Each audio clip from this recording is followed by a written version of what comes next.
Hello student, last lecture में આપણે chapter 5 complete કર્યું। હવે ચેપ્ટર નંબર 9 ચેપ્ટરનું નામ છે હાઇડ્રોજન।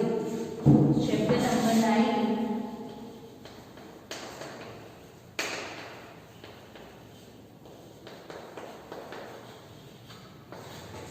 હાઇડ્રોજન। હવે હાઇડ્રોજન નામ તો આપણે સાંભળેલું જ છે કે ત્રીજા ચેપ્ટરમાં પણ આપણે ચર્ચા કરી હતી કે આવર્ત કોષ્ટકનું સૌથી સાદામાં સાદું અતિ સરળમાં સરળ તત્વ હોય તો એ હાઇડ્રોજન, કે આવર્ત કોષ્ટકમાં જે બધા તત્વો આવેલા છે એ તત્વોમાં સરળમાં સરળ તત્વ છે કે જેનો પરમાણુ ક્રમાંક 1 છે, એ તત્વનું નામ છે હાઇડ્રોજન। હવે આ ચેપ્ટરમાં આપણે હાઇડ્રોજન પરમાણુ શું છે, હાઇડ્રોજન પરમાણુના સમસ્થાનિકોની ચર્ચા કરીશું, હાઇડ્રોજન પરમાણુનું આવર્ત કોષ્ટકમાં સ્થાન કેવું છે એની ચર્ચા કરીશું, પછી હાઇડ્રોજનની બનાવટ, હાઇડ્રોજનના જુદા જુદા સંયોજનો છે કે H2O, H2O2, એ બધા સંયોજનોની આપણે ચર્ચા કરવાની છે। તો ચેપ્ટરની શરૂઆત કરીએ તો હાઇડ્રોજન છે એ કદી એકલ પરમાણુ હોતો નથી, કે હાઇડ્રોજન પરમાણુ કદી H ફોર્મમાં હોતો નથી, એ ઓલવેઝ H2 ફોર્મમાં હોય છે, એટલે કે દ્વિપરમાણિક અણુ છે। હાઇડ્રોજન પરમાણુ છે એ દ્વિપરમાણિક છે, કે સિંગલ હાઇડ્રોજન કેમ હોતો નથી। તો હમણાં મેં કીધું એમ કે હાઇડ્રોજન પરમાણુ છે એ આવર્ત કોષ્ટકનું અતિ સરળમાં સરળ તત્વ છે। હાઇડ્રોજનનો પરમાણુ ક્રમાંક કેટલો છે? 1 છે, અને હાઇડ્રોજનનો પરમાણુ ક્રમાંક 1 છે એટલે હાઇડ્રોજનમાં એક જ ઇલેક્ટ્રોન આવેલો છે, તો એ એક ઇલેક્ટ્રોન છે એ સ્ટેબલ રહેતો નથી અને તરત જ બીજા કોઈ તત્વ અથવા તો હાઇડ્રોજનના ઇલેક્ટ્રોન સાથે યુગ્મિત થઈ જાય છે અને H2 પરમાણુ તરીકે વર્તે છે, કે સિંગલ હાઇડ્રોજન છે એમાં 1s કક્ષકમાં એક જ ઇલેક્ટ્રોન છે, એ ઇલેક્ટ્રોન સ્થાયી રહેતો નથી અને બીજા કોઈ પરમાણુ સાથે અથવા તો બીજા હાઇડ્રોજન પરમાણુ સાથે એ જોડાઈ જાય છે અને દ્વિપરમાણિક અણુ બનાવે છે। ક્લિયર કે હાઇડ્રોજન સિંગલ ફોર્મમાં કેમ હોતું નથી? તો હાઇડ્રોજનની રચના કેવી છે? અતિ સરળ છે। હાઇડ્રોજનનું કદ છે એ એકદમ સૂક્ષ્મ કદ છે, હાઇડ્રોજનનું કદ અતિ સૂક્ષ્મ છે અને હાઇડ્રોજનની 1s કક્ષકમાં રહેલો ઇલેક્ટ્રોન એકલો હોય ત્યારે એ સ્થાયી હોતો નથી, એટલે બીજા અન્ય પરમાણુ કે હાઇડ્રોજન પરમાણુ સાથે સંયોજાઈને એ દ્વિપરમાણિક અણુ તરીકે વર્તે છે। ક્લિયર? હવે મેઇન ચેપ્ટરમાં જોઈએ તો હાઇડ્રોજનનું આવર્ત કોષ્ટકમાં સ્થાન પ્રશ્ન પૂછાતો હોય છે કે હાઇડ્રોજનનું આવર્ત કોષ્ટકમાં સ્થાન જણાવો।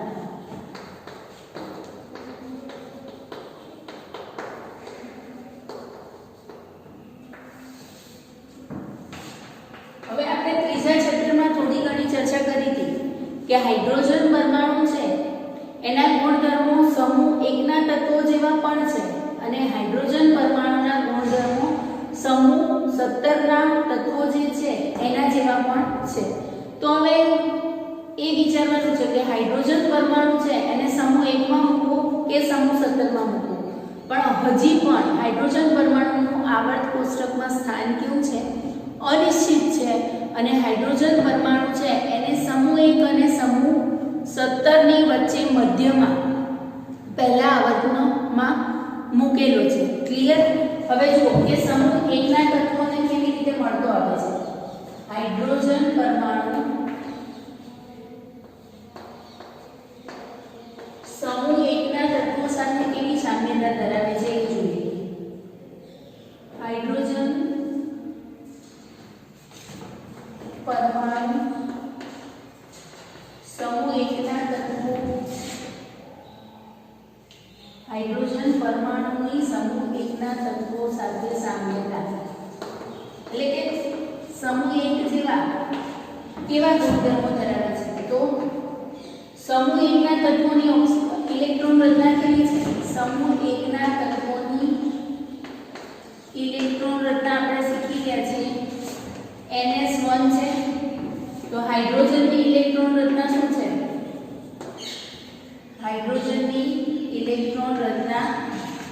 1s1 છે. તો હાઇડ્રોજન ઇલેક્ટ્રોન રચનાની દ્રષ્ટિએ આપણે જોઈએ તો સમૂહ એકના તત્વો જેવી ઇલેક્ટ્રોન રચના ધરાવે છે. સમૂહ એકના તત્વોમાં આપણને ખબર છે લિથિયમની ઇલેક્ટ્રોન રચના શું છે? હિલિયમ કમ્પ્લીટ 2s1, સોડિયમની નિયોન કમ્પ્લીટ 3s1,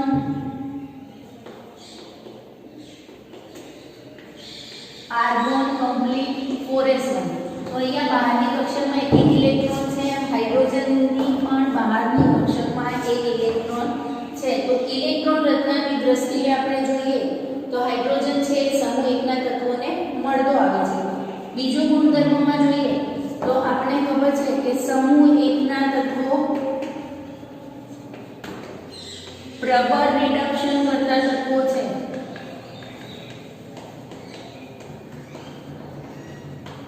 રિડક્શન કરતા એટલે શું? તો બીજાનું શું કરે? રિડક્શન કરે અને પોતાનું શું કરે છે? ઓક્સિડેશન કરે છે. તો સમૂહ એકના તત્વો છે એ ઇલેક્ટ્રોન ગુમાવે છે. ઇલેક્ટ્રોન ગુમાવે એટલે શું થાય? ઓક્સિડેશન થાય. એ ગુમાવેલો ઇલેક્ટ્રોન બીજા તત્વને આપે એટલે બીજા તત્વનું શું થયું કહેવાય? રિડક્શન થયું કહેવાય. એટલે સમૂહ એકના તત્વો છે એ કેવા છે? પ્રબળ રિડક્શન કરતા તત્વો છે. એ જ રીતે હાઇડ્રોજન છે, હાઇડ્રોજન પણ પ્રબળ રિડક્શન કરતા તત્વ છે. હાઇડ્રોજન પ્રબળ રિડક્શન કરતા તત્વ છે. સમૂહ એકના તત્વો એક ઇલેક્ટ્રોન ગુમાવી M+ આયન બનાવે, એમ હાઇડ્રોજન પણ એક ઇલેક્ટ્રોન ગુમાવીને H+ આયન બનાવે છે. સમૂહ એકના તત્વો છે એ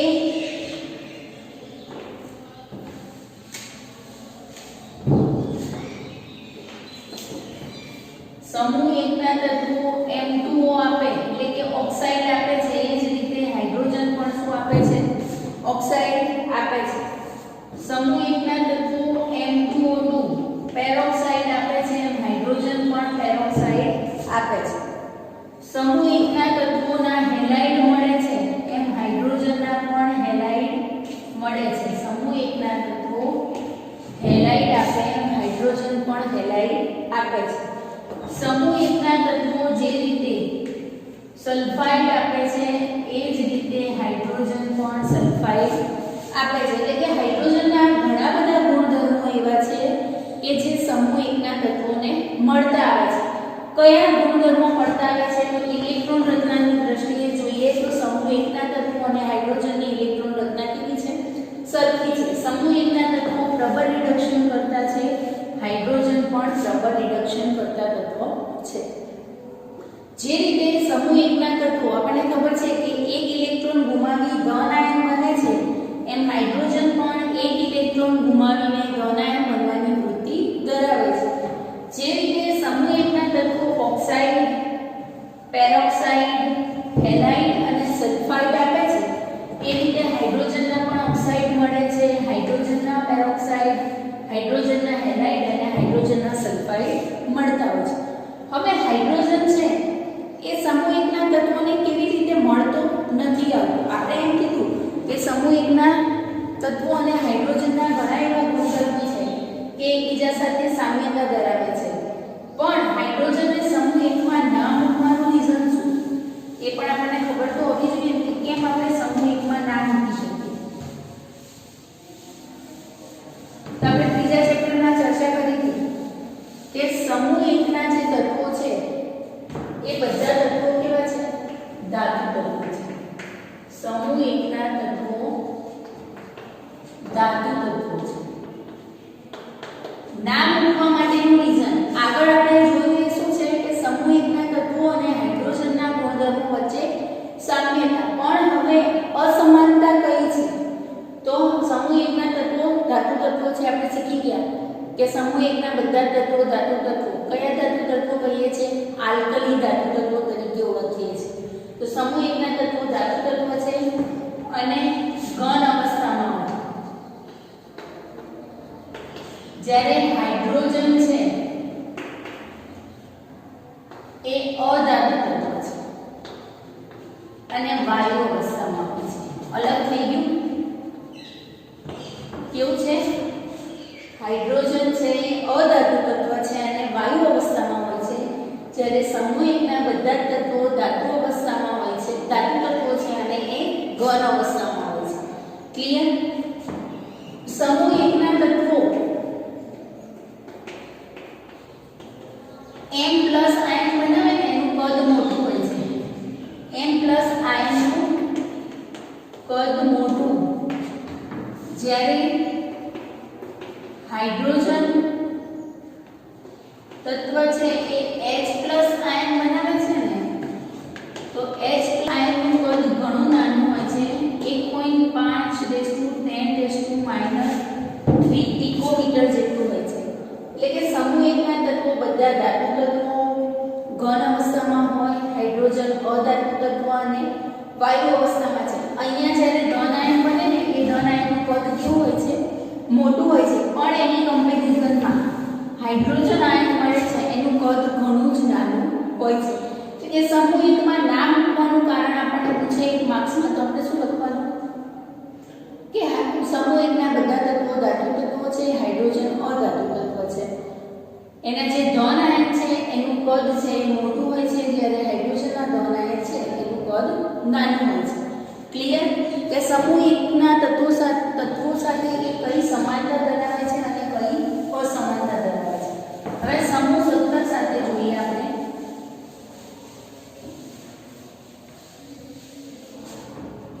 કે સમૂહ 17 ના તત્વો સાથે હાઇડ્રોજન કેવી રીતે મળતો આવે છે. સમૂહ 17 ના તત્વો સાથે કઈ સમાનતા છે તો આપણે હમણાં જ કીધું કે સમૂહ 17 ના તત્વો અધાતુ તત્વો, હાઇડ્રોજન પણ કેવો છે? હાઇડ્રોજન પણ અધાતુ તત્વ છે. એક આ સમાનતા થઈ ગઈ. હવે સમૂહ 17 ના તત્વો છે એક ઇલેક્ટ્રોન મેળવી ઋણ આયન બને છે. એક ઇલેક્ટ્રોન મેળવી ઋણ આયન બનાવે. હાઇડ્રોજન પરમાણુ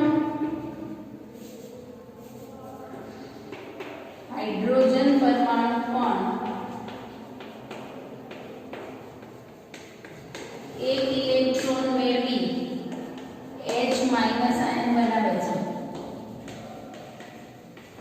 NaH ની વાત કરીએ આપણે તો Na પ્લસ ને H માઈનસ બને. એ જ રીતે MgH2 લઉં તો Mg પ્લસ અને H માઈનસ બને છે. તો જેવી રીતે સમૂહ 17 ના તત્વો આપણને ખબર છે કે સમૂહ 17 ની ઇલેક્ટ્રોન રચના શું છે? NS2np5 એક ઇલેક્ટ્રોન મેળવે તો નિષ્ક્રિય વાયુ જેવી રચના પ્રાપ્ત કરે છે. એટલે કે એક ઇલેક્ટ્રોન મેળવી ઋણાયન બનવાની વૃત્તિ ધરાવે છે. એ જ રીતે હાઇડ્રોજન પણ એક ઇલેક્ટ્રોન મેળવી હિલિયમ જેવી રચના પ્રાપ્ત કરવાની વૃત્તિ ધરાવતો હોય છે. સમૂહ 17 ના જે તત્વો છે, સમૂહ 17 ના તત્વો દ્વિપરમાણિક અણુ છે. દ્વિપરમાણીય અણુ છે. સમૂહ 17 ના તત્વો દ્વિપરમાણીય. આપણે Cl2 Br2 F2 જોઈએ છે. એ જ રીતે હાઇડ્રોજન પણ દ્વિપરમાણિક અણુ છે. H2 ફોર્મમાં હોય છે. હમણાં જ કીધું મેં કે હાઇડ્રોજન પણ H2 ફોર્મમાં હોય, દ્વિપરમાણિક અણુ હોય છે. ક્લિયર? કે સમૂહ 17 ના તત્વો સાથે સમૂહ 17 ના તત્વો પણ અધાતુ તત્વો છે. હાઇડ્રોજન પણ કેવું છે? અધાતુ તત્વ છે. સમૂહ 17 ના તત્વો એક ઇલેક્ટ્રોન મેળવી ઋણાયન બનવાની વૃત્તિ ધરાવે છે. હાઇડ્રોજન પણ ઋણાયન બનવાની વૃત્તિ ધરાવે છે. સમૂહ 17 ના તત્વો છે દ્વિપરમાણિક અણુ છે. એ જ રીતે હાઇડ્રોજન પણ દ્વિપરમાણિક અણુ છે.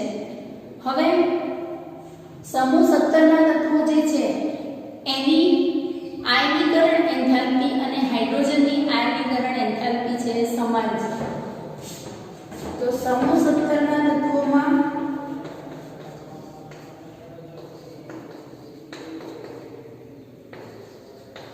સમાન એટલે એકબીજાની નજીક છે. સમૂહ 17 ના તત્વોની આયનીકરણ એન્થાલ્પી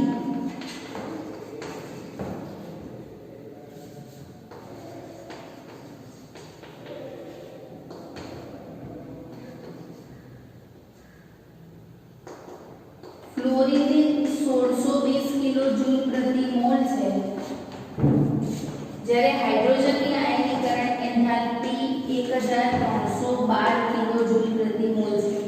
એ કમ્પેરિઝનમાં જો સમૂહ 1 ના તત્વોની આયનીકરણ એન્થાલ્પીની વાત કરીએ તો લિથિયમની આયનીકરણ એન્થાલ્પી છે એ 520 કિલોજૂલ પ્રતિ મોલ છે. એટલે એક લક્ષણ પહેલામાં આપણે ઉમેરી શકીએ, સમૂહ 1 ના તત્વો સાથે જે સમાનતાની વાત કરીએ છીએ એમાં હાઇડ્રોજનની આયનીકરણ એન્થાલ્પી ખૂબ વધારે છે, જ્યારે સમૂહ 1 ના તત્વોની આયનીકરણ એન્થાલ્પી ઓછી છે. 17મા સમૂહમાં આયનીકરણ એન્થાલ્પીની દ્રષ્ટિએ જોઈએ તો 17મા સમૂહના તત્વોની આયનીકરણ એન્થાલ્પી અને હાઇડ્રોજનની એન્થાલ્પી એકબીજાને મળતી આવે છે, એકબીજાની નજીકની છે એવું આપણે લખી શકીએ. ક્લિયર હતું? હવે એવા કયા લક્ષણો છે કે જે સમૂહ 17 સાથે સમાનતા ધરાવતા નથી? તો સમૂહ 17 ના જે તત્વો છે એ પ્રબળ ઓક્સિડેશન કરતા તત્વો છે. આપણે શીખ્યા હતા ત્રીજા ચેપ્ટરમાં કે ઓક્સિડેશન કરતા તત્વ એટલે શું? બીજાનું શું કરે? ઓક્સિડેશન કરે, એટલે કે બીજા તત્વ સાથે પાસેથી ઇલેક્ટ્રોન શું કરે છે? લઈ લે છે. તો આપણને ખબર છે કે સમૂહ 17 ના જે તત્વો છે એ ઇલેક્ટ્રોન મેળવવાની વૃત્તિ ધરાવે છે, એટલે એનું શું થાય છે? પોતાનું રિડક્શન થાય છે, અને એનું પોતાનું રિડક્શન થાય એટલે બીજાનું શું કરે છે? ઓક્સિડેશન કરે છે. એટલે આપણે એને શું કહીએ છીએ? પ્રબળ ઓક્સિડેશન કરતા તત્વ તરીકે ઓળખીએ છીએ. તો કયા તત્વો છે, કયા સમૂહ 17 ના તત્વો છે એમના કયા ગુણધર્મો છે એ હાઇડ્રોજન સાથે સમાનતા ધરાવતા નથી? તો સમૂહ 17 ના તત્વો પ્રબળ ઓક્સિડેશન કરતા તત્વ છે.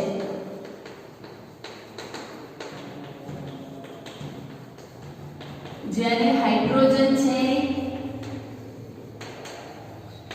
પ્રબળ રિડક્શન કરતા તત્વ છે. તો સમૂહ 17 સાથે કઈ સામ્યતા નથી? તો પહેલા પ્રબળ ઓક્સિડેશન કરતા તત્વો, જ્યારે હાઇડ્રોજન પ્રબળ રિડક્શન કરતા તત્વ છે. ક્લિયર હતું? તો હાઇડ્રોજનનું સ્થાન હજી પણ અનિશ્ચિત છે કે સમૂહ 1 અને સમૂહ 17 ની વચ્ચે હાઇડ્રોજનને મૂકવામાં આવેલું છે. સમૂહ 1 ના તત્વો સાથે સમાનતા કઈ? તો ઇલેક્ટ્રોન રચનાની દ્રષ્ટિએ સમાન. સમૂહ 1 ના તત્વો પ્રબળ રિડક્શન કરતા છે, હાઇડ્રોજન પણ પ્રબળ રિડક્શન કરતા છે. બીજી સમાનતા કઈ છે? તો સમૂહ 1 ના તત્વો એક ઇલેક્ટ્રોન ગુમાવી M+ આયન બનાવે, હાઇડ્રોજન પણ H+ આયન બનાવે.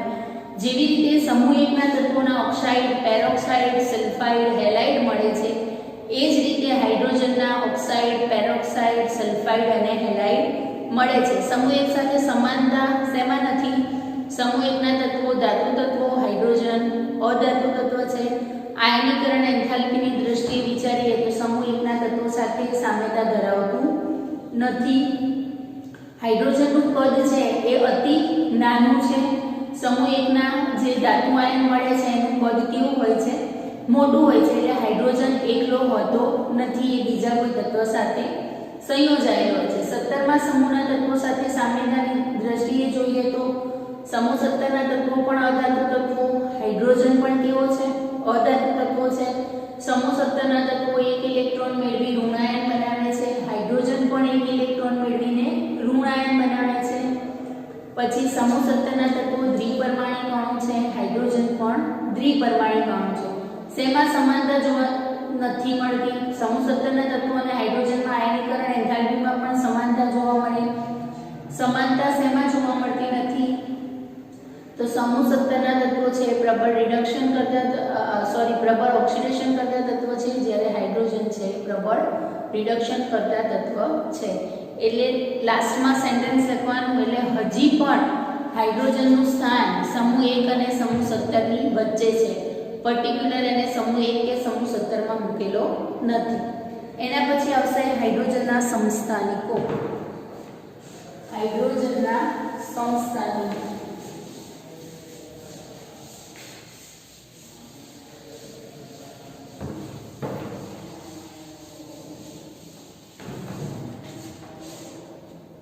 સમસ્થાનિકો શું છે? સમસ્થાનિકોની ડેફિનેશન આપણને ખબર છે કે પરમાણ્વીય ક્રમાંક સમાન અને પરમાણ્વીય ભાર અલગ અલગ. હાઇડ્રોજન 3 પ્રકારના સમસ્થાનિકો ધરાવે છે.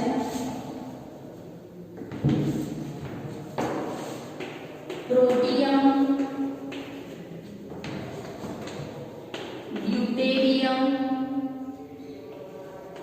અને ટ્રિટિયમ.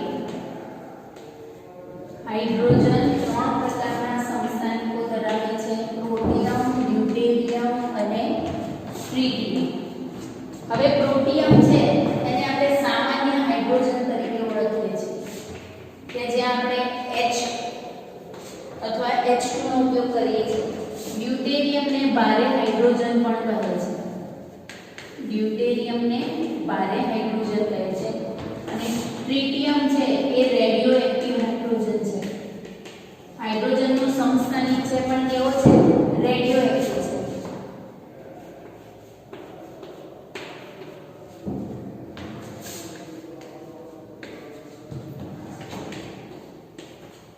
સમસ્થાનિકો એટલે શું? એ તો આપણે શીખી ગયા છે કે પરમાણુ ક્રમાંક સમાન.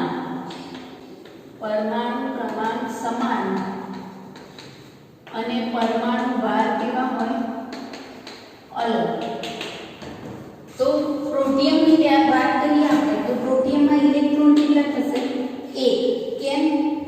તો એનો પરમાણુ ક્રમાંક કેટલો છે? 1. પરમાણુ ક્રમાંક એટલે શું? તો કક્ષકમાં ફરતા ઇલેક્ટ્રોન અથવા તો એના કેન્દ્રમાં રહેલા પ્રોટોનની સંખ્યા. એમાં પ્રોટોન કેટલા છે? 1. પણ ન્યુટ્રોન કેવા છે? 0 છે. ડ્યુટેરિયમની વાત કરીએ તો ઇલેક્ટ્રોન 1, પ્રોટોન 1 અને ન્યુટ્રોન 1 છે. ટ્રિટિયમની વાત કરીએ તો એમાં ઇલેક્ટ્રોન 1, પ્રોટોન 1 અને ન્યુટ્રોન 2 છે. હાઇડ્રોજનના સમસ્થાનિકો 3: પ્રોટિયમ, ડ્યુટેરિયમ અને ટ્રિટિયમ. સમસ્થાનિકોમાં પરમાણુ ક્રમાંક સમાન એટલે કે ત્રણેય હાઇડ્રોજન જે છે એના રાસાયણિક ગુણધર્મો કેવા હોય? સરખા. કારણ કે રાસાયણિક પ્રક્રિયા થવા માટે જવાબદાર કોણ? ઇલેક્ટ્રોન. તો ઇલેક્ટ્રોનની સંખ્યા ત્રણેયમાં કેવી છે? સરખી છે. એટલે કે સમસ્થાનિકોના રાસાયણિક ગુણધર્મો કેવા હશે? સમાન હશે.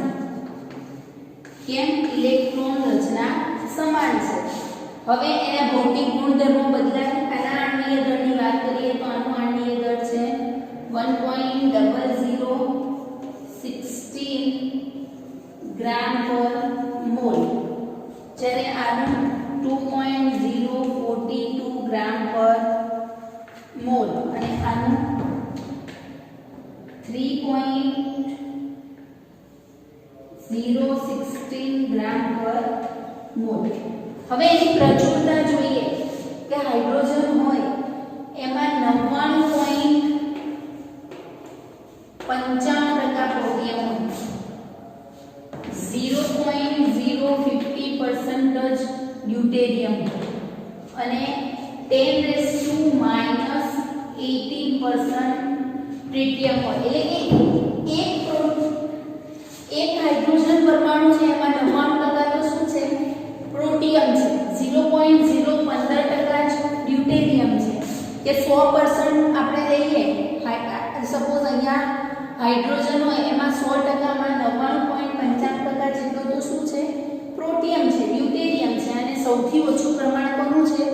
ટ્રિટિયમનું છે. ટ્રિટિયમ એ રેડિયોએક્ટિવ તત્વ છે અને એનો અર્ધ આયુષ્ય સમય, એનો જે T½ છે એ 12.33 વર્ષ છે. એમસીક્યુમાં પૂછાતું હોય છે કે હાઇડ્રોજનના સમસ્થાનિક ટ્રિટિયમનો અર્ધ આયુષ્ય સમય કેટલો? તો 12.33 વર્ષ. ક્લિયર? હાઇડ્રોજનના સમસ્થાનિકો કેટલા છે? 3: પ્રોટિયમ, ડ્યુટેરિયમ અને ટ્રિટિયમ. પ્રોટિયમને આપણે શું કહીએ છીએ? સામાન્ય હાઇડ્રોજન, ડ્યુટેરિયમ છે એને ભારે હાઇડ્રોજન કહેવાય, ટ્રિટિયમ છે એ રેડિયો એક્ટિવ તત્વ છે. આમાંથી એમસીક્યુ પૂછાતા હોય છે કે ઇલેક્ટ્રોન, પ્રોટોન અને ન્યુટ્રોન આધારિત કે ટ્રિટિયમમાં કેન્દ્રમાં ન્યુક્લિયોન કેટલા, તો ન્યુક્લિયોન એટલે શું, તો પ્રોટોન અને ન્યુટ્રોનનો સરવાળો કરીને આપણે શું કહીએ છીએ, ન્યુક્લિયોન્સ. ક્લિયર આટલું? હવે હાઇડ્રોજનના સમસ્થાનિકો જે છે એના ભૌતિક ગુણધર્મો તમને બુકમાં આપેલા છે કે બધાના ઉત્કલન બિંદુ અલગ અલગ છે, વિઘનતા. મેં કીધું કે રાસાયણિક ગુણધર્મો તો સરખા થશે. કેમ? તો બધામાં ઇલેક્ટ્રોન કેવા છે, સરખા છે, અને રાસાયણિક પ્રક્રિયા થવા માટે ઇલેક્ટ્રોન જવાબદાર છે. એટલે બધાના રાસાયણિક ગુણધર્મો કેવા આવશે, સમાન આવશે, પણ ભૌતિક ગુણધર્મો બદલાશે. ભૌતિક ગુણધર્મોમાં આપણને ખબર છે શું આવશે, ગલન બિંદુ, ઉત્કલન બિંદુ, એની ઘનતા, એ બધું તમને બુકમાં આખો ચાર્ટ આપેલો છે, એક વખતે જોઈ લેવાનું. હવે જે કરાવું છું એ બુકમાં નથી, પણ નીટ જે ટકલેમાં પૂછાતું હોય છે કે હાઇડ્રોજનના સમસ્થાનિકોમાં ઓર્થો હાઇડ્રોજન અને પેરા હાઇડ્રોજન શું છે. હાઇડ્રોજનના સમસ્થાનિકોમાં ઓર્થો હાઇડ્રોજન અને પેરા હાઇડ્રોજન. તો ઓર્થો હાઇડ્રોજન એટલે શું, તો બે હાઇડ્રોજન પરમાણુમાં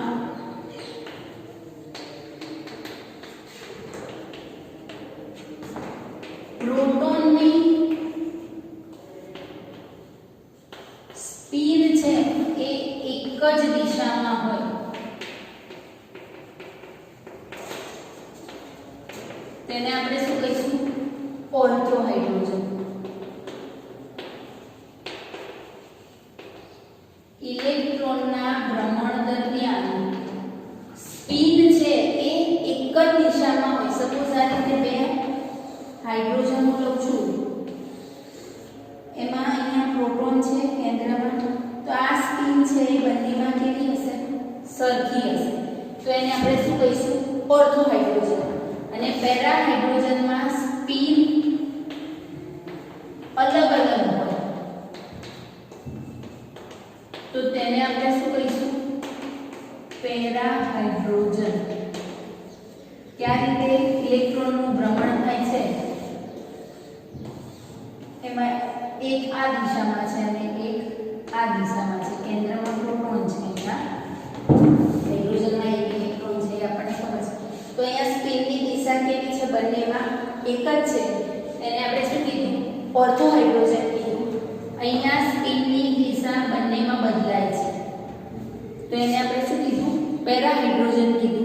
હવે હાઇડ્રોજન હશે ત્યારે 75% ઓર્થો હાઇડ્રોજન હશે અને એનું 25% પ્રમાણ છે એ પેરા હાઇડ્રોજન હોય છે. ક્લિયર? ઓર્થો હાઇડ્રોજન શું છે, તો ઇલેક્ટ્રોનના ભ્રમણ દરમિયાન પ્રોટોનની સ્પિન એક જ દિશામાં હોય તો એને આપણે ઓર્થો હાઇડ્રોજન કહીશું, અને પ્રોટોનની સ્પિન વિરુદ્ધ દિશામાં હોય એટલે કે અલગ અલગ હોય તો એને આપણે શું કહીશું, પેરા હાઇડ્રોજન. ઓર્થો હાઇડ્રોજનનું પ્રમાણ 75% હોય છે અને પેરા હાઇડ્રોજનનું પ્રમાણ 25% હોય છે. આપણી બુકમાં આપેલું નથી, પણ એક્સ્ટ્રા તમારી JEE નીટમાં કામમાં આવેલું છે. ક્લિયર? હવે આના પછીના નેક્સ્ટ લેક્ચરમાં આપણે હાઇડ્રોજનની બનાવટની ચર્ચા કરીશું. ઓકે.